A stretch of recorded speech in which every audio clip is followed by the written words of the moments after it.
wabarakatuh. Perkenalkan, nama saya Misdayanti dari Prodi Komunikasi dan Penyiaran Islam, Fakultas Dakwah dan Komunikasi. Di sini saya akan menjelaskan tentang mini proposal saya yang berjudul Proses Komunikasi dalam Menentukan Uang Panai dalam Masyarakat Bugis. Yang pertama, latar belakang masalah.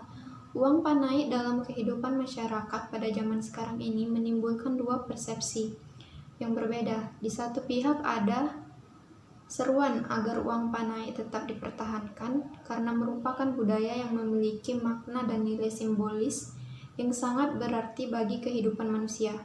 Di pihak lain, ada pendapat yang tidak menyetujui adanya praktek uang panai dan perlu dibuat pembaharuan. Hakikatnya, uang panai memiliki tujuan luhur sebagai bentuk penghargaan terhadap martabat manusia. Namun tradisi ini dinilai memberatkan dan mengabaikan batas kemampuan dari segi ekonomi seseorang. Kecilnya uang panai ditentukan berdasarkan kesepakatan kedua belah pihak. Hal ini dapat dilihat ketika proses negosiasi yang dilakukan oleh utusan pihak keluarga laki-laki dan pihak keluarga perempuan.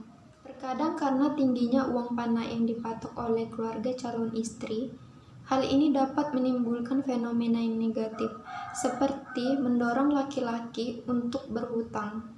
Panai memang sudah menjadi gengsi sosial demi menjaga martabat keluarga. Karena demi menjaga martabat keluarga, karena adanya pertimbangan akan persepsi orang lain di luar keluarga kedua mempelai. Orang lain di sini adalah tetangga, teman ayah, teman ibu, dan lain sebagainya. Jika ada pernikahan, maka yang seringkali menjadi buah bibir yang utama adalah berapa uang panainya. Bahkan tidak jarang fenomena yang terjadi seperti ini. Uang panai dari pernikahan keluarga A menjadi patokan untuk keluarga B. Jika kelak ada sanak saudaranya yang melangsungkan pernikahan, dari sinilah dapat terlihat jelas bahwa uang panai sangat dijadikan sebagai momok penting untuk mengangkat citra suatu keluarga dan sebagai gengsi sosial dalam kehidupan mereka. Kedua adalah rumusan masalah. Yang pertama, bagaimana masyarakat Desa Upang Mulia memaknai tradisi uang panai. Yang kedua, bagaimana proses komunikasi dalam penentuan uang panai masyarakat Bugis di Desa Upang Mulia, Mekartijaya, Kabupaten Banyuasin.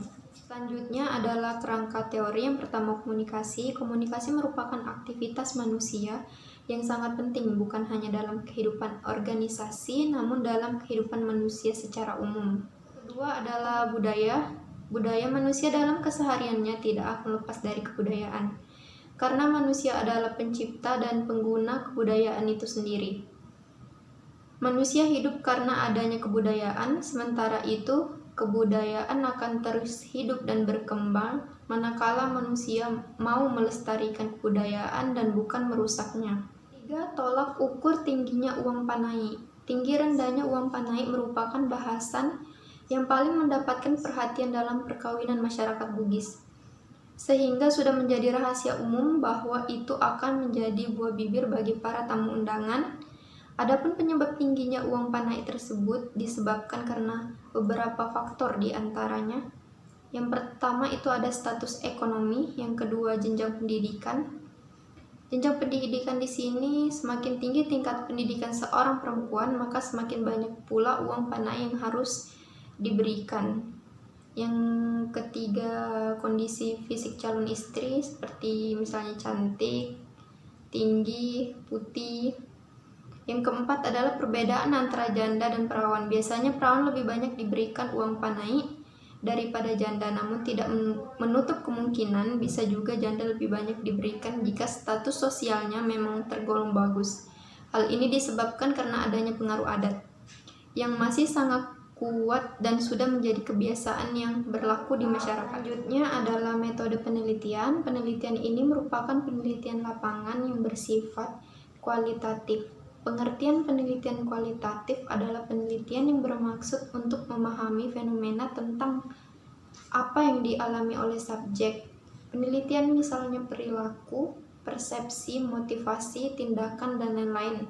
Secara holistik dan dengan cara deskripsi dalam bentuk kata-kata dan bahasa, pada suatu konteks khusus yang alamiah dan dengan memanfaatkan berbagai metode alamiah. Tujuan penelitian kualitatif adalah untuk menjelaskan suatu fenomena dengan sedalam-dalamnya dengan cara pengumpulan data yang sedalam-dalamnya pula yang menunjukkan pentingnya ke dalam dan detail suatu data yang diteliti. Uang panai adalah tradisi pernikahan masyarakat Bugis dan juga merupakan fenomena yang utuh di masyarakat Bugis sebagaimana yang dimaksud pada penelitian kualitatif. Maka penulis memilih metode penelitian kualitatif sebagai metode yang tepat dan mengeksplorasi sikap dan perilaku masyarakat Bugis di Desa Upang Mulia. Sekian dari saya. Wassalamualaikum warahmatullahi wabarakatuh.